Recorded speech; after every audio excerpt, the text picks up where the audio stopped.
Don't try to reunite with a person or a group of people once tried to ruin your character, your finances and your personal life. இந்த வாசகத்திலிருந்து நம்மளுக்கு என்ன புரிய வருது அப்படின்னா,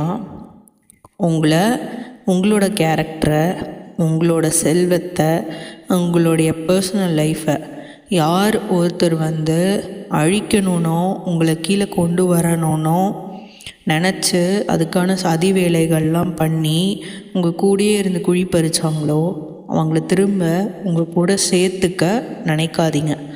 ஏனென்றால் இந்த படத்தில் காமிச்சிருக்கிறது போல் ஒரு பாம்பு என்னதான் தன்னுடைய சட்டையை கழட்டி கீழே போட்டுட்டு அதுக்கு புதுசாக சட்டை வரும். ஆனால் அது பாம்பு தான், அதுக்கு அதோட கேரக்டர் தான் இருக்கும். பாம்பு சட்டையை கழட்டிட்டதுனால அது விஷமற்றதாவோ இல்லை வேறு ஒரு உயிரினமாகவோ ஆகிறாது. அதனால் எப்பயுமே கேர்ஃபுல்லாக இருங்க. அந்த மாதிரி பர்சன்ஸ்கிட்ட இருந்து நம்ம தள்ளி இருக்கிறது தான் நம்மளுக்கு நல்லது.